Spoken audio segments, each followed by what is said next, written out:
Welcome to the F50 Woman Podcast, dedicated to sharing stories from a diverse community of women in order to provoke you into a passionate pursuit of life, build unshakable character, and achieve extraordinary things. Now, here is your host, Julia Jack. She was born into a family of entertainers, but as a little girl, she was intrigued by play money. So she grew up and shifted through art to business. It all worked together for this artsy personality because she, through hormones, hot flashes, and debt, ended up starting her business in her 50s. Come in and listen to this chat and get some critical keys to doing that for yourself. It is with great pleasure that I introduce you to Heather Zeitzwolfe, the vegan CPA. She's an accountant, a creative, and another energetic and successful F50 woman.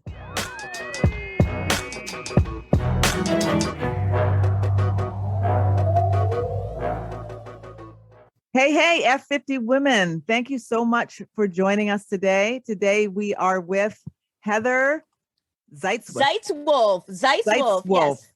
I was afraid I was going to get tongue-tied. I love it, though. She is the vegan CPA.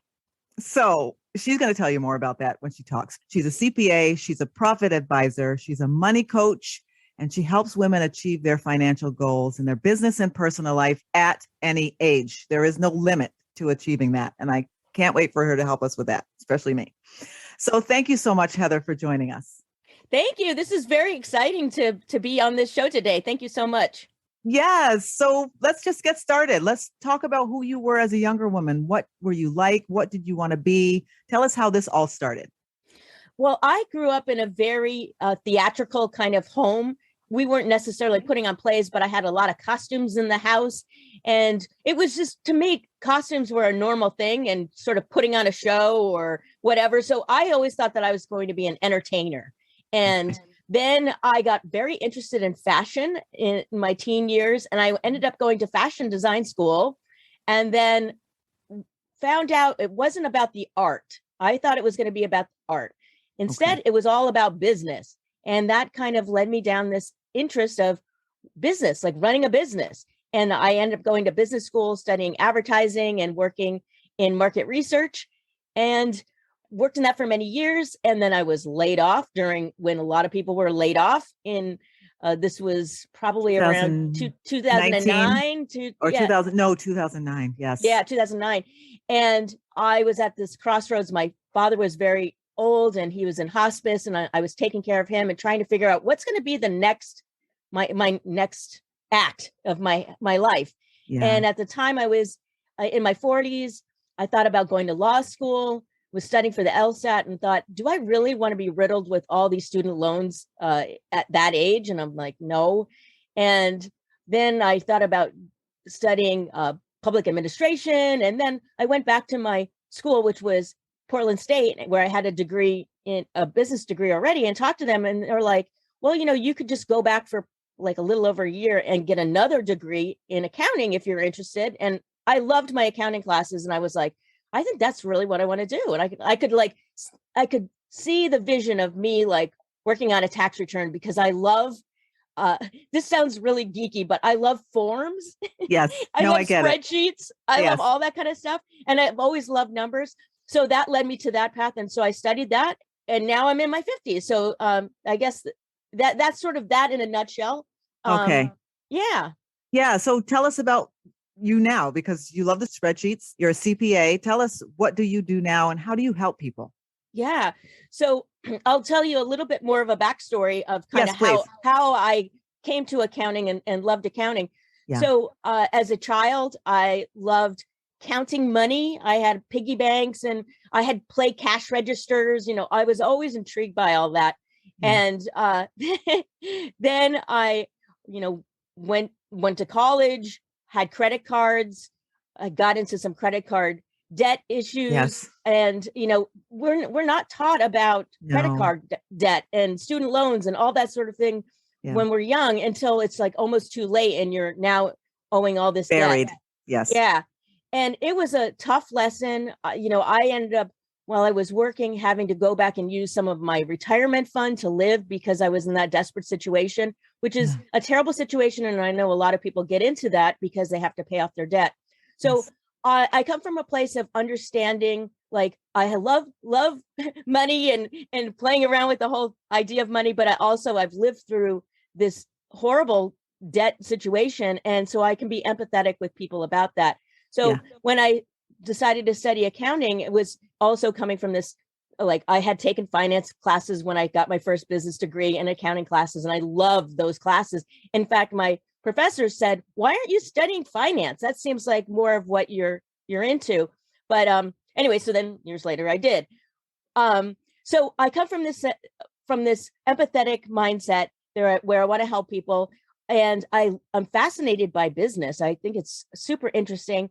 And as someone who started a business in their 50s, I really want to help women in their 50s starting a business because I've lived through that as well. So, Beautiful. yeah. And I understand everything that they're going through, hormonally, Yes. hot flashes, all of that. And that's real. Yes. and it's interesting when you're in your 50s, like you've come to this point where it's like, you think like, oh, is my life over? Can I do a reboot at this point?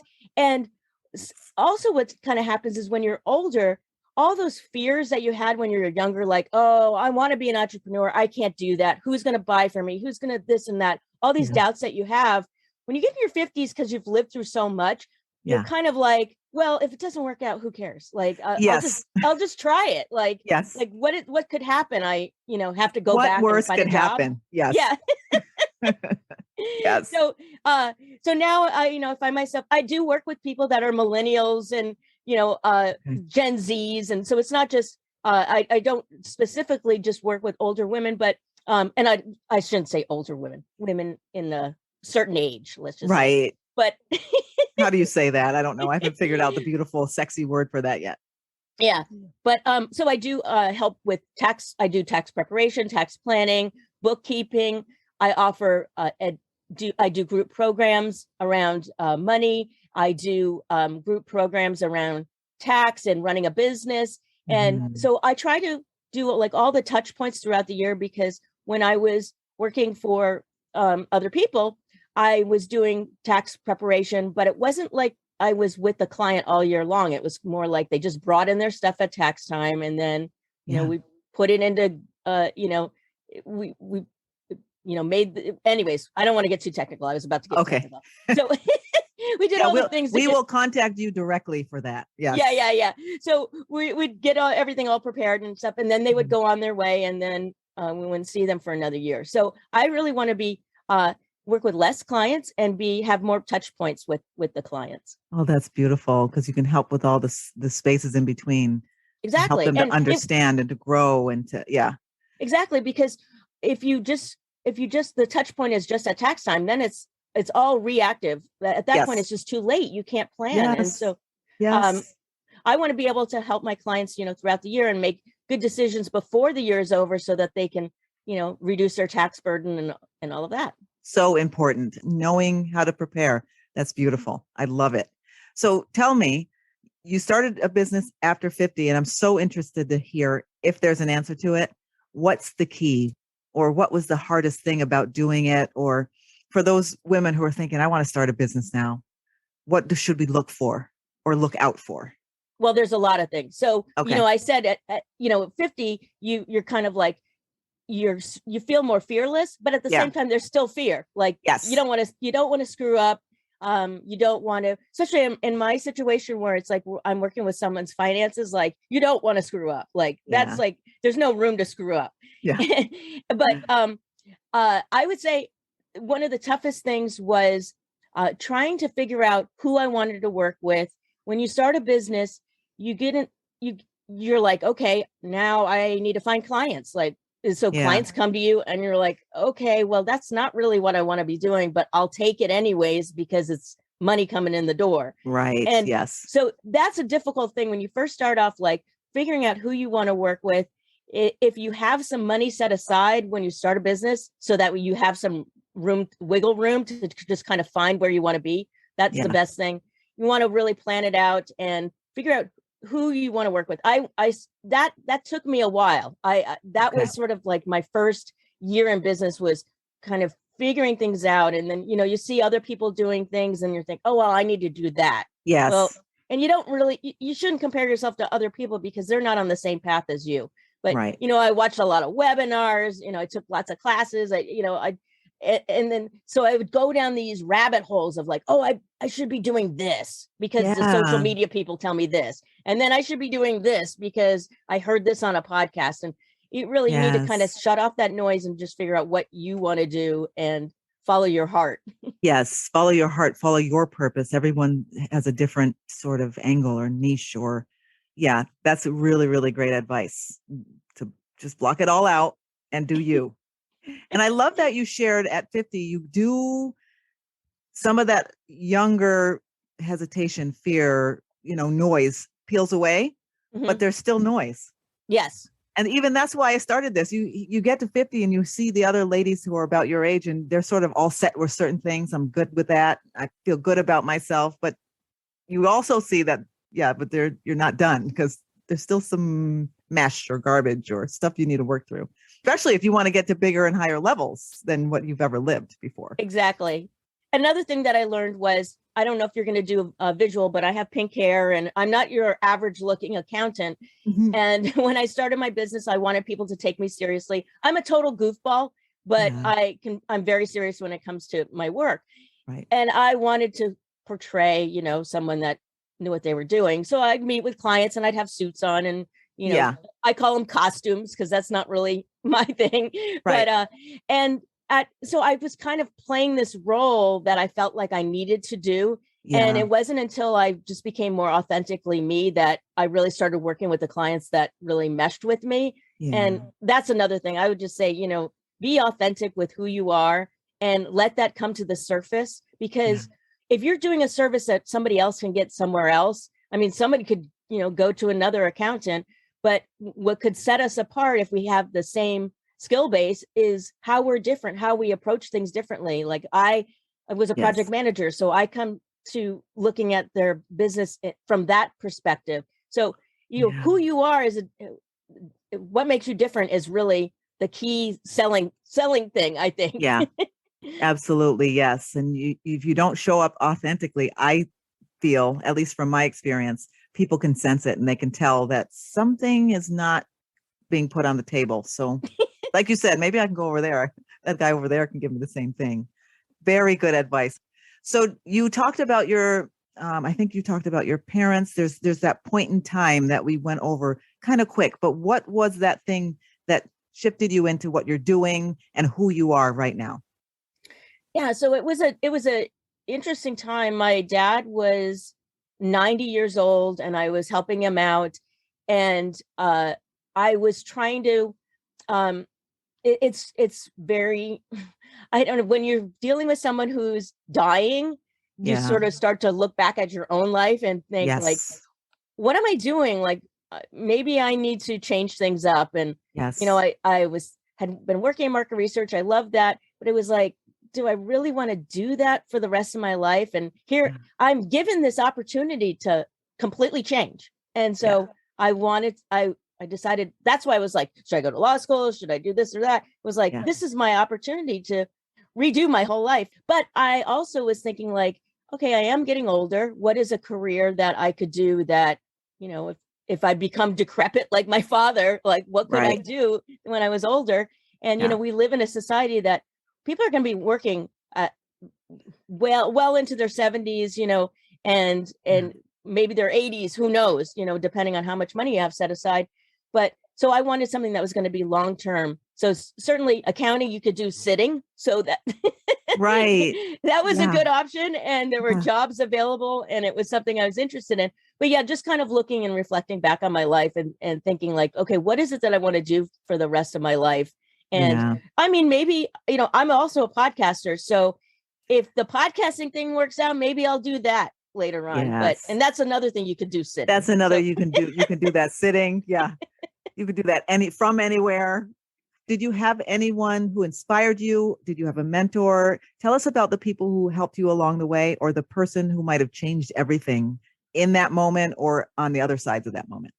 Yeah, so I've had a lot of those actually. Okay. I love to network. I love to meet people, and I do it. I like to think that I'm very authentic when I meet people. I'm kind of a goofball at, when you go to these meet and greets and stuff, I just Mhm. let my freak flag fly kind of thing. And Right. some people are like, who is this? And then other people are just, it's refreshing to other people. So Okay. I've done comedy. I've been a Toastmasters. I have like all these different groups of people that I've known throughout the years. And sometimes they cross over. Maybe I'm the link to them. And so I love to link people together. And I appreciate when people do the same for me as well. Yeah. So from having the podcast, I've met different people, whether they've been guests, maybe they're a podcast agent or something that's contacted me. And then I meet other people through them. But it's this wonderful web that you meet somebody and, always like, just remember when you meet people that they could be a great connection for you, and not saying like you're going to use them, but you just never know, like be very giving with them. Like if you find out an opportunity that they could use, then let them know. And then they'll do the same for you as well. So this whole web of people, I've met so many people in this past year that have inspired me. And I had one woman on my show. I'll do a shout out to Katarina Rando. She was on my show. I didn't know her at all. Her agent contacted me to be on the show, and I had her on, and she was just like this person that I was like connected with immediately. She kind of reminded me of someone from my childhood, I think. Okay. And I just was like, oh my God, this is like the mentor that I was meant to have. And so now I've signed up for her programs. I'm going to be going on a cruise retreat with her, and I've signed up for next year with her program. So she's really inspired me. And her big thing is that you have to have bliss in your business. And I was not having much bliss in my business at the time. I was working way too hard. I was doing all these things that like trying things that I shouldn't have been trying, that sort of thing. And I'm like, I have to have more bliss in my business. And so that has been so inspiring to me. Yeah. What does that mean, bliss in your business? Maybe you can expand on that. Yeah. So don't do the things in your business that don't bring you pleasure. Like, if a client if you don't want to work with a client, don't work with that client. If you're taking on types of jobs that don't bring you happiness, if you're just like begrudging it the whole time, just don't do that, because you've made the choice to be an entrepreneur. With that, you have power to say no to things and to say yes to other things. So say yes to the things that bring you bliss in your life, in your business, and say no to the things that are just going to be a drag. Yes. Good advice, because we get to be entrepreneurs and we get a little desperate and think, like, I think you said this already. We have to take everything and anyone. We don't have choices. Yeah. Do you feel like having bliss in your business has helped your business to thrive more? I think so. And, it also makes it easier to say no to things and say, and then when you say no to things, more yeses come your way. It's amazing, because if you're just constantly working on things that drag down your business, you're too busy with that stuff and you're not looking for other opportunities. So if you can say no to that, and, people come to me and I'm like, that's not really the type of business that I'm doing now. I find them another CPA that does that type of work. And so, I'm not like saying like, don't, get out of here. It's not like that. I'm very helpful to them. And then the CPA that I refer, they're thankful. They're happy. As well. Yeah. Yeah. So it's like what comes around goes around. I try to be giving with that. And one of the things about the bliss is, getting more help in your business. And I'm working on that. I've got some interviews for a VA. So I'm very excited about that. So I'm looking forward to sending some of the stuff off my plate to somebody else. Yes. So then you can expand in the areas that only you can expand in. Exactly. Tell us a little bit about your podcast and how accounting, which seems like a sort of a dull numbers, detailed thing, and then all that joy and energy you have. How do you mix those? And tell us about your podcast a little bit. Yeah. Thank you. So my podcast is called Get the Balance Right. And it's kind of gone through some some changes, just like I have in my business. Okay. It's kind of moved along with me. So when I started the podcast, I wanted to work with primarily people in marketing, advertising, and I still work with people in those industries, creatives. I'm a creative person, so I like to work with creatives, and I kind of understand their mind. Like they may be like turned off by numbers and all of that, but I'm sort of like left brain, right brain kind of thing. I'm a Libra. I'm really balanced in that. So I'm artistic, Nice. but I love the spreadsheets and numbers, but I understand that they don't like that kind of thing. So they're my kind of people, creative people. So my podcast was geared towards creative people, mostly marketing, advertising, videography, filmmaking, that sort of thing. And so I was interviewing people in those fields. And because I wanted to learn more about their business and understand their business more. But what happened was I was interviewing all these people. It was great. I was learning a lot about the industries and all that. But I think my message was getting lost in there. It became almost like it was a marketing podcast instead of a podcast about working with me. And I mean, it's really a marketing, it's a marketing tool. It's a passion project, doing a podcast. You have to love it. Yes. So it's not just for advertising me. It's also something I super enjoy. It's but anyway, so for season 2, I was like, I think I'm going to rebrand this. So my mom passed away, and I had a time to reflect this past year and think about like, maybe I should be, again, more authentically bring myself forward.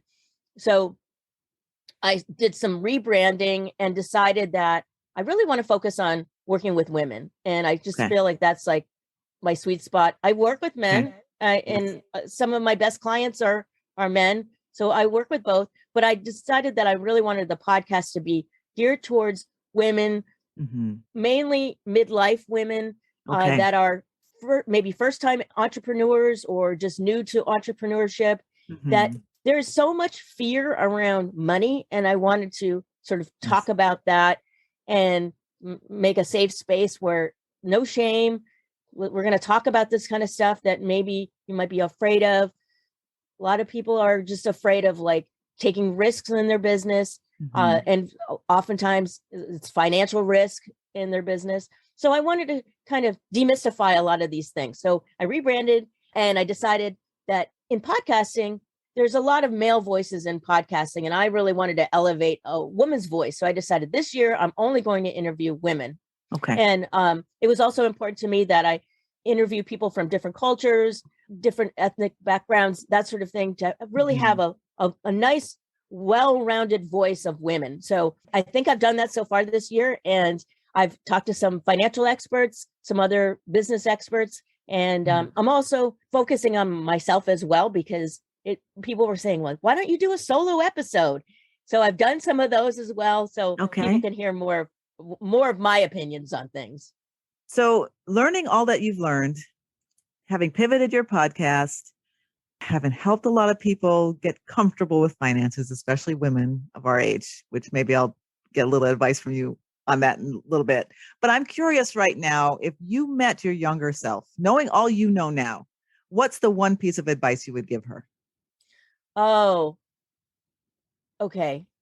So I had, when I was working in fashion, I had a connection. I was working in theater and going to go back to New York to work in fashion. And a director I was working with saw that I had painted my jacket. And I used to paint jean jackets. And he was so impressed with that. And he's like, I have a connection at Yves Saint Laurent. Here's this person's phone number. And you're going to New York, you call this person up, tell them that you know me, all of that. So I get to New York and I have this phone number. I never called that phone number. No, I was so afraid that the person would be like, to say no to me, or be like, get out of here, or whatever. I was self-doubt. I had self-doubt. I was like, who am I? Why would somebody at Yves Saint Laurent want to talk to me? I had all these like, that chatter that you have in your head. Like, so if myself now looking back, when you have an opportunity like that, what is the worst thing that they could say? They could have just said like, no, I don't want to meet for coffee. Yeah. But who knows what if they said yes? My life could have been completely different. So when you have opportunities, don't be afraid, just because what is the worst thing? I wasn't going to die from it. They may just said no. I mean, so please take opportunities when it comes to you. And I feel like things happen for a reason. And, maybe that was not my opportunity. I don't know, maybe. Right. But yeah. I should have. So those are, but don't have any regrets in life too. So I don't have regrets. I just learned from that. Like, when you have an opportunity, take it. Exactly. Yeah. Lesson. And hopefully someone who's listening could learn your lesson. Maybe they have that little number in their hand and they could just call it. Yeah. What's the worst that can happen? They hang up the phone. So in business for women who are entrepreneurs, women who are our age, what would be a piece of advice you give us in terms of finance and building our business? Is there any, couple of clues, things to watch out for, or things that we should do so we can build our business and if either give up our day job or not have to lose our savings, Yeah. Yeah. Well, the biggest thing is don't be afraid of your finances and your numbers. Look at them. Okay. When people come to me, maybe they've tried to do their own books. They don't really know what they're doing. They mess it up, and then they don't know what's going on in QuickBooks. So if you don't understand what's going on in QuickBooks, just hire a bookkeeper and they will be able to let you know what the numbers mean. They'll keep it all organized for you, because you can't really make good decisions in your business unless you understand what your finances are. I just worked with a client that came to me that he's in a partnership with his wife, and they had never looked at their books in like a profit and loss. They had never seen a profit and loss statement for their business, because they just kind of like just did their tax return or whatever. And I broke out all the different types of sales that he had, and he's like, I've never seen it like that. I never knew that that's how much I made in that offer versus this other offer. And then I was able to look at the different payment sources. So, there's PayPal, and he was using some other kind of third party thing. And I could look at how much he was paying in fees. And one was double the other one. And based on, I did like an analysis with the sales and all of that. And so having this information now, it's like, wow, it really can empower you to make other decisions. Like, oh, maybe I should double down on this work that's actually bringing me more. There's less fees associated with it, maybe less expense. Another person that I worked with, I broke down what the costs were involved in serving one client. And it turned out that the expenses that this business was, all the expenses that they needed to provide the service was actually more than what the client was paying them. And what? Yeah. But you wouldn't know it unless you looked at all the little You're running pieces. uphill. You didn't even know it. Yeah. So really, it's so important, because people can get into situations like maybe they have a job that comes to them. I work with mostly people that are in service, have service businesses, but they might have an offer that they think like, oh yeah, I'm getting $10,000. But what are all the costs associated with that and all the time that it takes?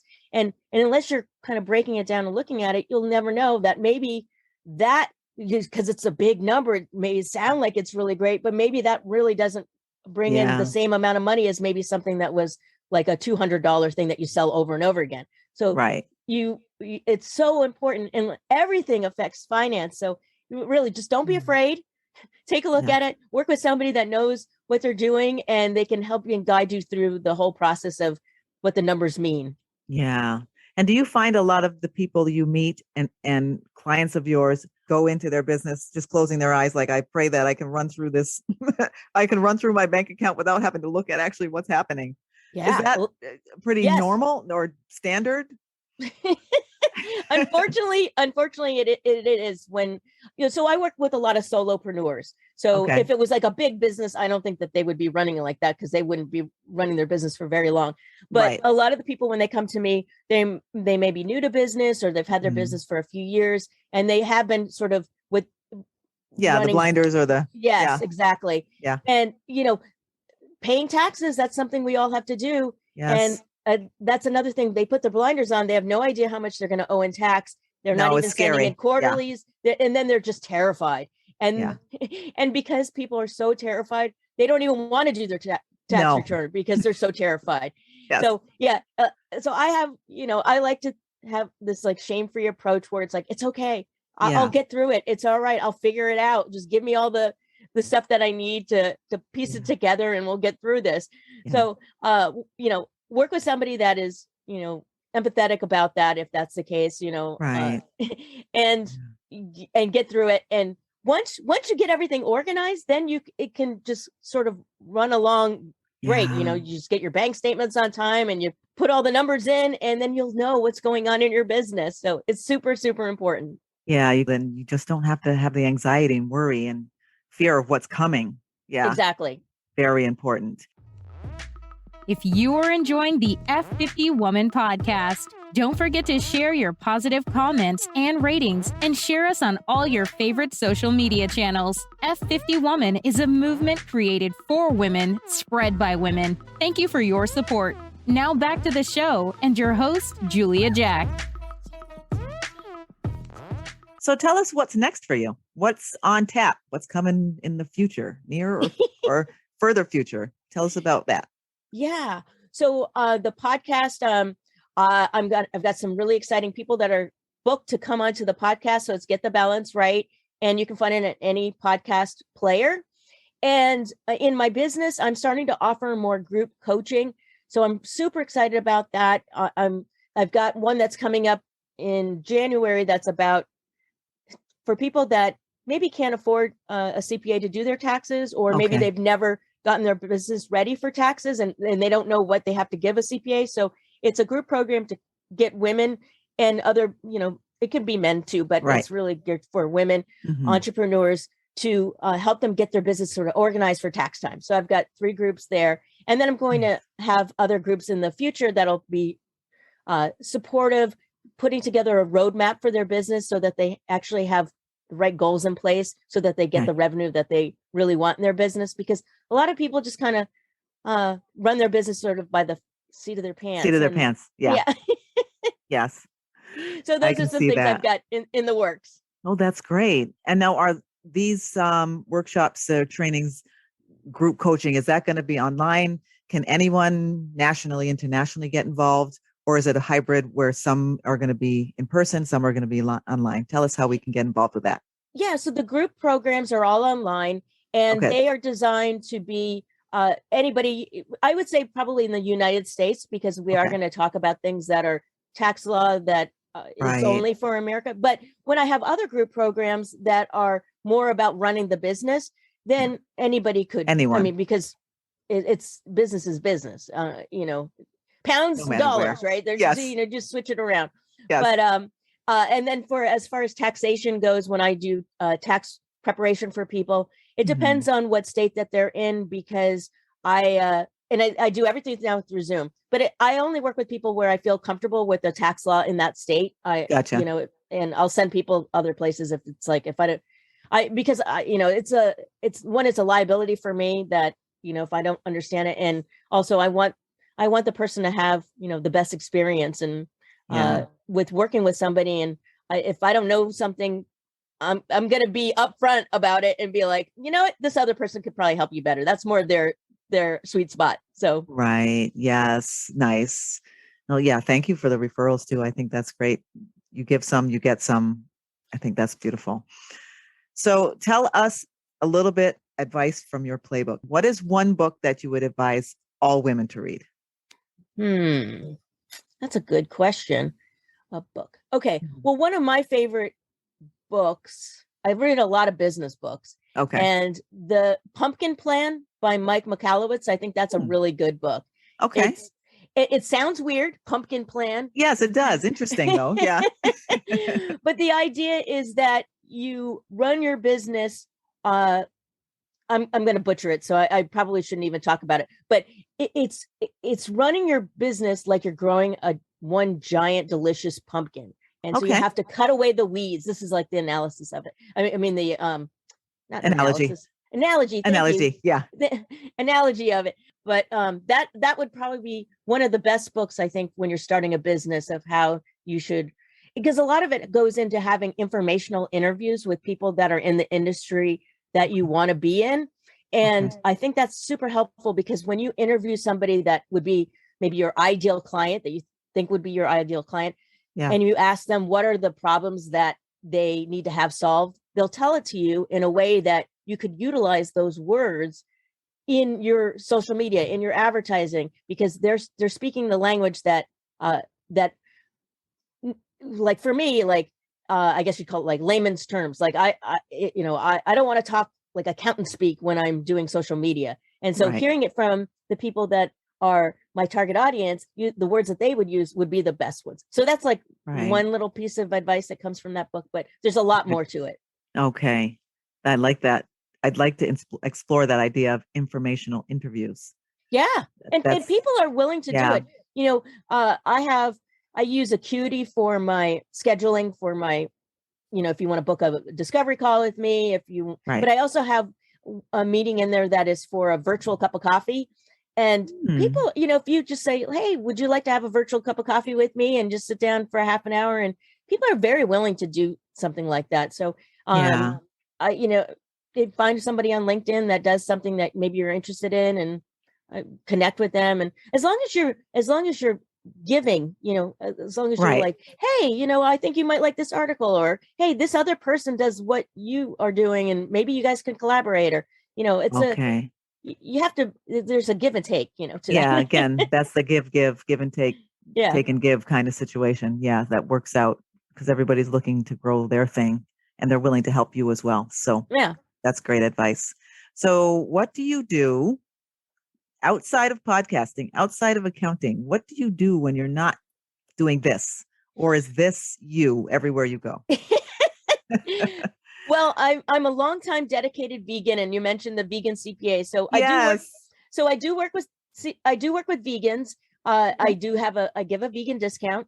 But I found that I had branded myself as the vegan CPA, and then I had people coming to me from different industries, and I'm like, you know, that's not my sweet spot. I think you should, you know, work with somebody else. So it's not exclusively vegan, but I only work with businesses that are ethically aligned with me. So so if you're, you know, producing leather goods or something, I can't work with you. But so I love to cook vegan food. So I've become quite the chef, and I can brag because people like my cooking. And so I love to be in the kitchen creating all kinds of stuff. And I love my kitchen tools, like my Instant Pot and my air fryer. And I've got a giant locker full of small kitchen appliances, like a griddle, like I got all kinds of stuff. So I love to cook. I've got a husband who I love, and I love to spend time with. And then I've got two kitties that are my furry children, my fur babies. And I like to spend time with them. And I love reading books, and I love art. I used to think I was going to be an art dealer when I was younger. That was another thing I thought about, being an art dealer. I love art history, and I am a movie junkie. I collect movies. I love movies. It's one of my passions. So I oftentimes are staring at my iPad watching Netflix. What would you say at this point in time? What's your favorite movie? Oh my God. Well, my favorite movies probably people have never even heard of. I like a lot of weird movies. That's okay. We can learn something new. See something different. Yeah. So one of my all-time favorite movies is Repo Man, that came out in the 80s. And that has Emilio Estevez in it, which is it's directed by Alex Cox, who's one of my favorite directors. And then I love so there's certain directors that I really love. But so that's one of my favorites, Repo Man. Liquid Sky is another one of my favorite ones. It's a very hard one to find. And another one, this is a really dark comedy, is Happiness by Todd Solondz. Yeah. Those are three of my top favorite movies. Like if I had to, and Office Space. And people probably heard of that one. Yeah. That's one of my top movies. So like if I had to go on an island and only take 4 movies, it would be those 4. And Big Lebowski. Sorry, 5. I have to take 5 movies. Okay. And a TV and some electricity. No, I'm just kidding. Very nice. So what is one thing that you can't miss doing every day? Can't miss doing every day. Yeah. besides going to the bathroom, I would say. Okay. That's important. Yeah. That's going to happen whether you do it or not. Yeah. Yeah. I would say cuddling with my kitties. Okay. I love to cuddle with my kitties. They and sometimes when I'm doing the podcast, one will jump up on my lap and I be love in the it. screen. Yes. But right now, no, there's no kitties doing that. But They're being quiet. Yeah. yeah, I love my kitties. Okay. And uh, unfortunately, one of my other things is checking my email. I check my email way too much. And I was just on a business retreat where I did not check my email most of the time. I put my laptop in another room and was like, okay, I'm not going to check my email. I'm not going to check my email. So right now I have a little bit of anxiety because I haven't gone thoroughly through my email in 3 days. And that's just like, oh my God. Yes. What did I miss? I missed that one important email. Yeah. Yeah. So you were on a business retreat for 3 days. What was that about? Tell us about that. Give us some juice. Yeah. So I started my business a little over 2 years ago. Mm-hmm. And again, we talked about flying by the seat of our pants. Well, I've been doing that with marketing. I've just been like, I guess it's time for me to post something. I got a podcast coming out. I'll just post. Yeah. Well, I'm not keeping up enough on social media. And I know that I should be doing more. And it's one of those things that's like, I don't want to do it. Yeah. So part of this retreat was setting up my year, looking at my year, what's coming up, and then how am I going to do my content creation around that? And when am I going to schedule things? So right now, the only thing I plan for social media is just a post when I release a podcast. Like that's not enough for social media.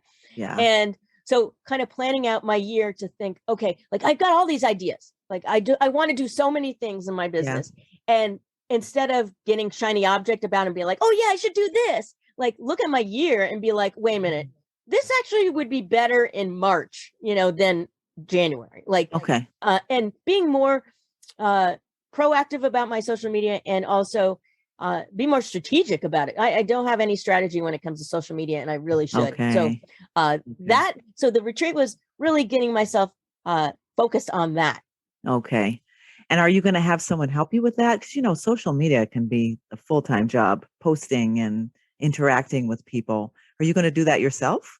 I'm going to find someone. So that's on Monday. Okay. I'm going to hire someone to help me. But I was on the retreat with someone, my friend Jen, who is a marketer, and she told me we both love software. And so she was telling me about some different software that I can use that could AI type stuff that would free up my time. You sort of set it and forget it kind of thing. And it does drip campaigns and all that. So I'm going to utilize also technology to help me with this instead of doing all this stuff manually. So sitting down and pressing post and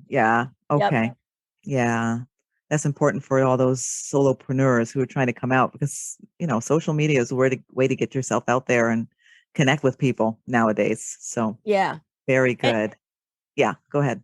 Oh, no, I was going to say that, and also learn where it is that your people are and focus on that rather than trying to be everywhere. So people keep telling me, you should be on TikTok. You'll explode on TikTok, whatever. It's like, I don't know anything about TikTok. And I'm not sure if I need to go down that rabbit hole. Like I already am on LinkedIn, Instagram, it's like, do I really need another social media platform? How many things? Yeah. And TikTok's so specialized. It's just, a couple of minute videos and then you flash down to the next one. Okay. That's interesting. You just made me pause because I think I try to be on almost everything. It's exhausting. And there's like marketers that will say like, just double down on the ones that are where your people are and you enjoy being on because you have to be on it more often. And it's tough. I use Later as a scheduling tool. So I try to post to different places like Pinterest and all of that. But I'm just doing it because it's just a click of a button. But I don't even know if my people are on Pinterest looking at my stuff. So I know. Yes. It's that one's a shot in the dark, but I'm doing it anyways. So. Yeah. Especially if it's just a one button push. So when it comes to finding your people, you said you're not really sure where they are. On this retreat, did they give you any advice to be able to tell where your people are? Is it just where you get more engagement or how do you tell? Yeah. So I think my people are probably on Facebook. No, yeah, Facebook. And I have a Facebook group. So if you're interested, it's called Get the Balance Right. It's for women entrepreneurs. So Get the Balance Right on Facebook. Yeah. And so I've started that group. I know people are on Facebook. I'm not really that wild about Facebook anymore. I don't really want to use it, but I know that my people are there. Yeah. LinkedIn is probably my favorite platform. I get probably the most engagement on LinkedIn. And Okay. I just feel like it's about business. It's focused on business. And that's really what I'm trying to do. Yeah. And I do sometimes on Instagram, but really, people watch, I don't know. It just feels like it's not really helping anything on Instagram. So my goal is to double down on LinkedIn and Facebook. And next Facebook. year. Okay. So we're going to look for you there. And this is the perfect time for you to tell us, how can our listeners get in touch with you after this podcast is over? Yeah, thank you. So I have a Linktree account. So it's Get the Balance Right on Linktree. And in there, you can sign up for, I've got a monthly meetup. It meets on the fourth Monday of every month. And it's called I'm going to butcher the name because I came up with a crazy name that even I can't remember. It's the Monthly Monday Money Mayhem Makeover. Oh, I did it. So you can sign up for that. And it's a little bit of painless networking, mastermind, and you get to, meet other female entrepreneurs, tell them about your business. And really, it's no stress. I know a lot of people hate networking. It's a lot of fun. And I've been having experts come on to the meetup and telling about, a particular topic. So they can sign up for that through the Linktree. So Get the Balance Right podcast. I'm sorry, Get the Balance Right Linktree. And all of that, you can find my podcast, you can find my business, but I also have a podcast website. It's called getthebalanceright.net. And you can also find me at zeitzwolfeaccounting.com. That's hard to figure out what that is. So either you'll have a link in the show notes, or you can go to my Linktree and find it and then go from there. And you can sign up to have a meeting with me through that website. Yes. And I will have that link on the show notes. And I will tell those who don't know about Linktree, they can find links for everything you're doing on Linktree. That's how that works. Yeah. Yep. Yeah. So you find that one place and you can find her website and her social media and everything else she's doing. So find her there or go in the show notes and click on the link there. Either one. Well, thank you so much for being here. We appreciate your advice. I look forward to linking up with you and your workshops and really trying to figure out how to just take the fear out of finance, because the struggle is real, but knowing ahead of time and planning ahead of time will smooth out all the other stuff you're trying to do. Exactly. So thank you. Yeah. Yeah. Thank you so much. This has been really fun. Would you like to meet or interview an amazing guest like this one? Link up with them on Podmatch, the perfect and easy way to match with amazing people. Check out my link at https://podmatch.com/signup/F50woman. Yes, I did that Gen X style.